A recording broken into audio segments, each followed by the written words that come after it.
assalamu alaikum bandiraɓe tedduɓe ƴeewoɓe Pinal TV bisimilla moɗon e émission mo wiyeteɗo kalden hande miɗa wondi ɗo e gorko mawɗo andaɗo sanne e leñol ngol wiyeteɗo professeur Nialy Bouly Dicko kanko mo darto woni chercheur ko wiyete e tubakore hande so Allah jaɓi miɗe annoyi gajodirde mon kabaru waylitagol wakkati o ko wiyete changement climatique o goto fuu na andi waylitagol wakkati o ana jogi darne mawde sanne e ley aduna o sabi min ji kulle hewɗe waylitima nden no miɗen anni gajodirde mon hande kabaru muɗum sabi kanko du professeur Nialy Bouly Dicko mo heɓi yaade e hono ko wiyete COP 27 ko ɗum woni hawrital mawɗo ko ɓe gaɗi Égypte wakkati ƴaɓɓiɗo joni o e dow waylitagol wakkati o so Allah jaɓi miɗen annoyi haalande on seeɗa ko ɓe heɓi nande kañum e andude Égypte wakkati muɗum kañum e mo haalnamin seeɗa du e dow waylitagol wakkati o sabi haala muɗum ana heewi sanne ka hande mi anni waɗande on émission spéciale dow majjen yalla goto fuu na anda ko woni waylitagol wakkati o jaati kañum ko woni e darne muɗum du ley aduna o e hande bisimilla maɗa professeur Nialy Bouly Dicko sa ma fille tal sa bismillah ma sa neno min beltima sanne warol ma e Pinal TV hande du ay min kan garum Pinal TV fu an weli ka bisimilla maɗa mi yetti on sa nenno ko woni waylitagol wakkati o jaati hakkille ma an ay waylitagol wakkati ɗum ko mbiyata changement climatique joni noon sa wi ko ɗum ɗum ana tiiɗi famude ni tan ka joni hono mawɓe keɓɓo e duuɓi amen ɗi ka fuu ana andi honno wakkati worri hannden ni kañum no wakkati worruno ni walda so mbi wakkati fuu ɗum hono keni joni ka aɗa andi henndu dabbunde henndu ceeɗu henndu ndungu e henndu ƴamde ɗum fuu eɗe maata ana waylito e ɗum lomtodira le hitande ka no ɗum worruno ni ɗum lomtodira kañum ko watta ko fuu en jii le duuɓi caktiɗɗi minen maɓe kasi mbi le duuɓi caktiɗɗi fu ɗum le duuɓi 60 ƴaɓɓiɗɗi ko heewi waylti hen no ɗum wayltiri ni ɗum waylti alhaaliji ɗi fu hawal o hoore muɗum waylti en jii toɓoli no woruno ni kañum no warrata hannden ni walda en jii ndunguji taaɗoji warde en jii ndungu no derdi joni fa hono wakkati no mbiyeten ƴamde wari fuu nokku jogaji fof kammu an toɓa en jii hono fungoji ɗa hono laddeji meɗen no ɗi gurno ɗum fuu ɗum wayltiki en jii jaati hono leyɗe meɗen hono keɓe meɗen hono ko ndemannoɗen no ndemal ngal wurno no wuri hannde ni fuu ko waylti donc so wiyama wayltagol wakkati fuu ɗum fuu e ɗum naata hen ka ɗum yiyama e ɗum ande ka ɗum suuɗanaki fay goto ndenne e ley wayltagol ngol ko heewi ko wooɗi ana hen ko yiɗa faam ɓeyde moƴƴude du ana hen ndenne en jii kammuli kewɗi gonduɗo e bonanɗaji e jeehi du yoroji mawɗi gadduɗi kasaraji fa heewi e ley leydi ndi ɗum fuu ana haɓɓodi ko wiyete wayltagol wakkati yiɗi kon ɗum ni noon woni noon ko leyɗe ɗe fuu leyɗe addunaɗe ɗe fuu wonko maati ko jii ɗum waɗi seeɗe jiida eɗe kalda eɗe gollida eɗe kokkodira hakkillo hono ɗum haani jaɓɓireede joni ko woni sababu majjum ay ko woni sababu majjum ni ko jogiiɓe ande heewɓe jiidi si ano nder min ni mi wona barkani golle majjum woni ko mi wona spécialiste majjum kami spécialiste sociologie développement ka joni no hono wakkati ko woni le hawal o joom andal seeɗa fuu ana wonko andi hen wonko waawi hen wonko ka hono yimɓe barkani en golle majjum ko jii ko tekiti ɓe mbi hono ken ono le adunaaru ndu kenuli henduji kañum en jahodirta ana garodira donc ɗi keni kañum en gatta so ndungu wooɗa so dabbunde gasa na se ceeɗu o raɓɓiɗa na juuta on ɗum e bandu mi on wala hon ko ɗum fu sana hono li yimɓe no gori adnaro ko gollata ko golleji muɗum curkiji kewɗi an jalta le golle ɗi curkiji kañum gaddata wulare so ɗum wuli fu ɗum waylita nonneji ɗi fu donc ɗum woni hon ko kamɓe andu yo ande ɓe hono hertinaɓe golle muɗum woni ko ɓe jiiti soɓe kolliti e leyɗi adnare ɗe allahma alam eɗum wawi latade gonga mais enen kay hono en jogaki ɗum fu dalil mais ko jii ko jogiɗen tan ko jiyeten ko watta kañum ko warta waɗa e dow meɗen ko ka hande an hawra kono golleji ɗi golleten leydi adnare ndiɗi kañum ndimata curkiji kewɗi si ana jeeya ana mbalto e duule dowɗe ana mbalto e ɗum waddata hono ko waɗata ko fu. Ok. Professeur Nialy Bouly Djiko a heɓi yaade Égypte hawrital nogay jeɗɗo bo ko ɓe mbiyata COP 27 ko hawrital ngal dow waylitagol wakkati ɗum wonno ko heɓuɗon faamude e hawrital ngal. jaati Madina alhamdulillah effectivement mi heɓi hawroyde e COP mbiya ɗum batu mbiya ɗum COP 27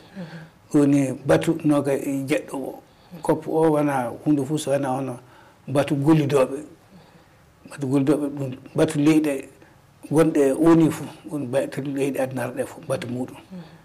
keƴanaɗo kabaruji waylitagol wakkati donc ɗum sa yi 27 ɗum nogay jeɗɗo o fof woni batu nogay e jeɗɗo o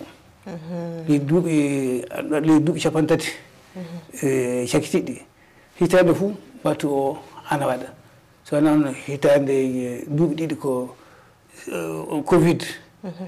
haɗi yimɓe hawrude ko donc hitande fuu leyɗe woniɗe ana gara ana kawra ana jiida e dow muɗum fa kolli mettodira hakkillaji dow hono ko waɗi hono ko hani waɗede na hoɗon ɗum hani ɓamrede donc hitande hikka nde batu o leydi misra leydi Égypte toon o waɗi ndenne ley batu o heƴaɓe leyɗe kawri heƴaɓe baale mawɗe ONG ngaji kawri e heƴaɓe fay baale yimɓe narɓe fof kawri donc mi Allah fotani kan waɗede invité e ley batu heƴaɓe ONG ngaji bon ONG aussi mo nelɗo kam o mo jaami e inde mum o kañum ana gollida e batu dental baale maroɓe dabaji dental baale ngal ana wiya ɓillital maroɓe ɗum walde mawde maroɓe dabaji le leyɗe meɗen sahel ɗe fuu donc ONG ana gollida e majje ONG ana gollida du e ONG mawɗo goɗɗo hakkude leydi Dijo omo wiya action contre la faim woni yimɓe humaniɓe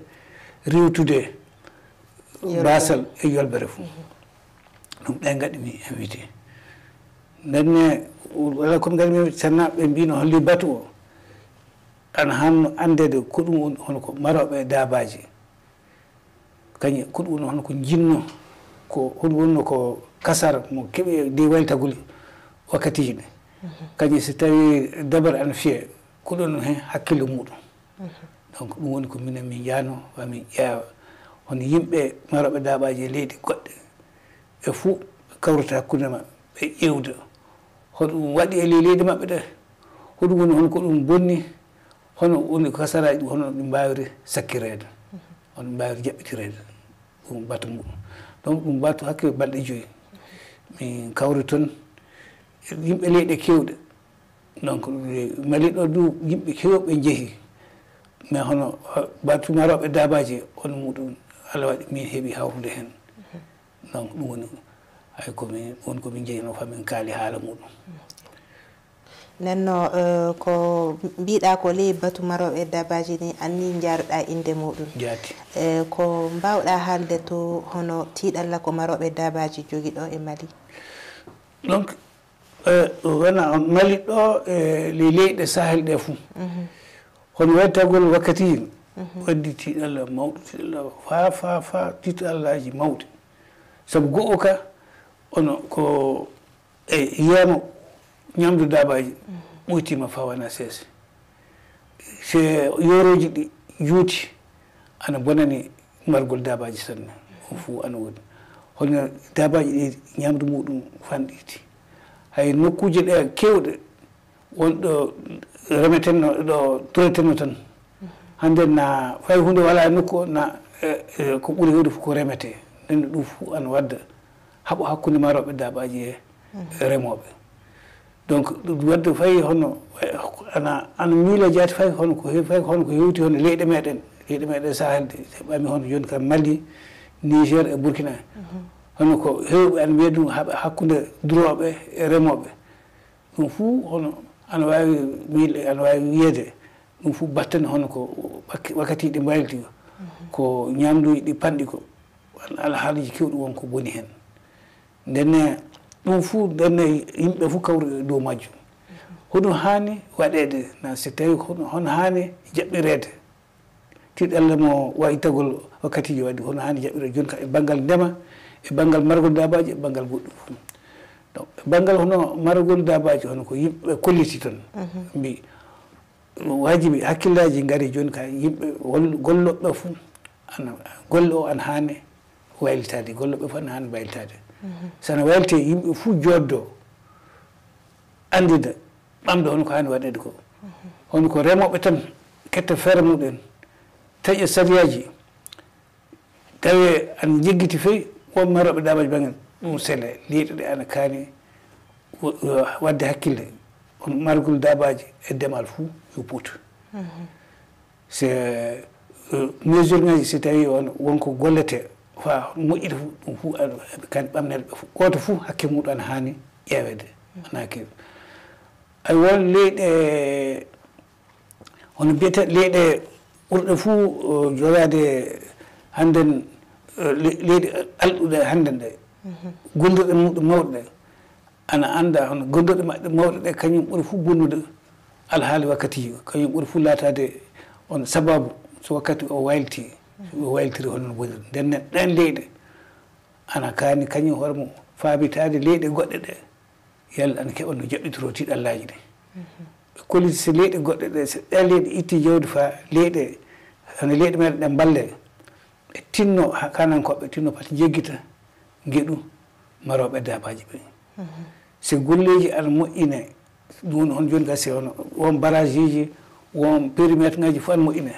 pati moƴƴine ko remoɓe tan ɗo maroɓe du hono ko keɓa gollirɗe ɗo ndenno ɗo ndenira jawdi muɗum ɗum ɗo fuu ana hani ɓamede ko ɓuuri fuu wede pati ɓe jeggiti so wiyama hono ko heewi e leyɗe ɗe so wiyama agriculture tan ndemal tan ɓe miccitoɓe ɓe jeggi tan hono margol dabaji ko ana leehi hen feewi ndenne maroɓe ɗum won kolliti mbi Allah andi so ɗi golleji ana golle fuu hono hakke maroɓe dabaji ɓe pati yeeɓe pati yoppe donc ɗum woni ko ɓuuri fuu saabu leyɗe ɗe kawri dañan ko jawdi ittandi fa leyɗe hono leyɗe meɗen ɗe mbaldire ko jaɓɓitoro tiɗallaji garɗuɗe kamara waytagol wakkatiji nden si ndi leydi an so ndi jawdi ana gollira fuu pati maroɓe dabaji jeggite woni ko ɓuuri fuu manude hen e ko ɓama ko ok joni an e hakkille ma hono hoɗum fuu mbawɗen wadde ɗum woni fayi malien en gonɓe ɗo jaati ko ɗum mbawɗen wadde yalla fa hande ɗum fa bo wakkati o pati ɗum bonande muɗum heewa sanne no wakkati ana wakkati fuuli hawali onon gonɗen ndenne hono bongol makko ana bonani en fuu hay ndenne si tawi fa o moƴƴita fuu sana en fuu wana fay neɗɗo goto yimɓe ɗino baali e leyɗi fuu wajibi sana ɗe fuu ɗe gaɗana hakkille ɗe fuu ɗe jaata ɗe anda hono koɗe gondi ɗe jaata ɗum golle mum fuɗɗi ɗo men ɗo ko ɓoydu ko sabu fay hono ko wiyeteno hono ko mbaltiɗen kasineji ɗi ko ɓurirɗe par ce que ana andade hono leɗɗe hono laddiji meɗen ɗi ko nakkisi ko boni ko ɗum fuu ana ko bonni wakkatiji men par ce que ana anda hono leɗɗe kewɗe ɗe ana mbawi wallude ndungu ana waɗa so ndungu o ɓooya nokku waɗa so ndiyam heewa ana waɗa so jogo ladde ɗum on ɗum nden hen hande dewrude meɗen ngalluji men ɗe mawni yimɓe ɓe keewi so en defiran leɗɗe tan laddeji men ɗi keddata ko so laddeji men ɗi keddaki ne ko heewi bonnoran en hono ɗum e bandu en nden hono fayi hono ko tefeten fa aɗum ɓuyto e bonnugol laddeji men ɗum ana walla hono no gollirten ni hono no marten dabaji e no ndemirten ni ɗeme jaajuni ndi en ɗum ɗo fuu on ko bonnata hono hannden aɗa wawi wemde seeɗa tawi aɗa heɓa hen ko heewi technique ngaji mo gollirɗe muɗum ana ngoodi fayi margol dabaji hannden a wawi tawrede dabaji ko banggal nayi en ka hono no gollirten ni eɗen jiiya won leyɗe ɗo naggi woto ko ɓirata an foti litre noga e joyi litre capantati ñalawma enen nagge meɗen fayi litre lobbo litre ɗiɗi heɓata enen sana kebbinen dabaji sa hebbini dabaji ne ɗum ne fuu ana won ko bonnata on eko waylitata ko bonnata wakkatiji bonnata hawalu nden hon ɗum e bandude hon e mbayli tan koɗal seeɗa seeɗa mbayli tan no gollirten ni e gaɗini hakkille neɗɗo goto ne wawi wadde jama ana wawi wadde leydi hoore mum ana wawi wadde ka ɗum fuu e ley wona darde tan ka ɗum hani jogorede ɗum hani gollirede fa juuta on ɗum e bandude min ni woni ko min e hoore ko hakkille an waddi joni an hono no mbiruɗa e wakkati moɗon hono duuɓi 50 caggal joni accoɗa hakke hoɗum hakkille ma woni e muɗum sanne ko jinnoɗa wakkati muɗum ko a yiyata hande e ley e waylitagol wakkati fayi hono Bamako ɗo hande min Bamako garmi iwde lycée warde joni anden ko puɗɗum gollude an wara duuɓi ana wara e 50 en nde minen mi garanno Bamako nde so kammo an wara a martat hendu wala ndungu o gila mai a yiyan ndungu wari nden fa puɗɗode octobre donc kamɓe waran fa keñoli mawɗi ngala hay hannden ɗo kono komin jiyatno hedde mofti en na hedde baygara e duwan sen ko fuu keñoli mawɗi ɗum fuu fuɗɗi wadde Bamako ɗo fuu fuɗɗi wadde Bamako heewi wonno heewi ko walti ana heewi nden hande sa ƴeewi jaati hannden kosam ko woni Bamako wala cuuɗtoon wala cuuɗtoon par ce que jama o fuu wardi ga en on jama o fuu ko wardi ga sabu jama o fuu cuuɗto fay hunde wala to hannde so wona yoor ko fay se tomen to fay sa ƴeewi hon mofti en ndiyam no natiran noon ndi na hono dabbundeji no ɗi ngoroni ni kañum no wori hannde wadda fay seeɗa no liɗɗi heɓirta liɗɗi won liƴƴi min miɗa andi liƴƴi gonnoɗe suko kam ɗe joni mi yiyataɗe mi annda fayade ɗi ngoodi liƴƴi hono garñaji en mi annda fay nden ono ɓeywaji ana ɓeywa ana heewno kondoji lobbi mawɗi molnaɗe Allah e mofti hannden so wona pamre jeyata fuu hono garñawo ka jaatimi ka mbayri yiide ɗum duuɓe kitalle mi annda ala ana heddina heddaki mais ana wiya so ndiyam warti duuɓi ɗi ndiyam warti fuu ana yiiɗi e seeɗa seeɗa mais hono worno ni ka o waddano yalti ke fa wawana seese ɗum ka yalti sanne ok joni e ley hakkille ma an fa han hoɗum fuu e yimɓe hani e jokkude fa han yalla waylitagol hawandu e wakkati o pati ɗum heɓa sembe sanne par ce que nani wiide fay so yimɓe tuti leɗɗe ɗum fuu ana ɓuyta ɗum seeɗa eyi ɗum hono ko mbiyatmi hono golle seeɗa waɗata hono pati golle fay goto yaɓe golle neɗɗo goto ana jogui sem par ce que fay hono joni sa ley galle maɗa sa ƴeewi yalla pati ndiyam hono bonne en na pati fay hono charbon bonne en so tirsi sa wawa defirde gaz na wawa defirde courant sa waɗi ɗum fuu ana wawi nafude neɗɗo goto seeɗa goto ko gollata ko ana wawi nafude mais si jama o fuu gollidi ɗum ne laamu hani ardade ɗum laamu hani ardade ɗum laamu du ana waɗa taf ana waɗa ko wawi ana waɗa ko wawi ka ana heddi sabu no ko wayltitta sabu laamu ana gollira noone fof no golleji ɗi mbaltirta mais seeɗa ɗum yarata seeɗa ɗum yarata sona ɗum ka wona hono fay hunde wattake ka joni noon eɗon taaɗi tafon kono ko waylitiri duuɓi e kitale ko waylitiri ana ɓaɗo seeɗa ñakkatan duuɓi temedere wayltita ko 10 jours lan ɗum hannden tan e janngo nan seeɗa ka goto fu on ɗo dari ɗo wonko nafata goto fu on ɗo dari ɗo wonko nafata ko ɓuri fu ta andande ɗum e heɓude anni e gollude ɗum gollude woyeltegol na ɗum laamu wonko watta jaati ok an joni a yeehi toon COP 27 inde e maroɓe dabaji jaati ko jiɗanda joni maroɓe dabaji ley hedde sahala ɗo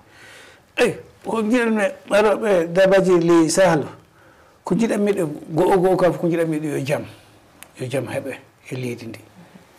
sabu honno leydi ndi e leydi sahel ɗum gorni an torri ɓiɓɓe muɗum ɓiɓɓe leydi ɓe fof maano ko ɓuri fu torrude an torri sanne maroɓe dabaji enen ka en karantaki ɗum limal ɗo kadi andi eɗen jiiya nden so ɓe keeɓi jaam ko heewi ley jaam wawi waɗede joni hono tiɗallaji wondi hono no yo gondal gollidoɓe ɗum gasana gollidoɓe joddo se kalda se kollodira hakkille goto fuu jaɓana goɗɗo goto fuu andita hakke goɗɗo so ɗum heɓama tan ko heewi an wawi gollel hono so jaam wari pamodira waɗi hono no golleji ɗi mbaytirte faaɗi keɓa lawol en mbawi heɓde lawol sanne no tiɗira fuu an wawi fay nokku pamran wawi remede ñammina yimɓe hewɓe dabaji seeɗa no mbawi marede seeɗa tawi ko nafata ko ne wawi nafude jama o fof hiilaji muɗum an woodi hiilaji muɗum an woodi ka joni sana jama heeɓe so ɗum fuu ɗum heeɓa sembe noon ni min hakkilla warde ok joni konngol ma sakiten eyi sakitagol joni ko sana barkinde onon barkinde Pinal TV ana findina ɓiɓɓe fulɓe on jarama sanne sanne beltima sanne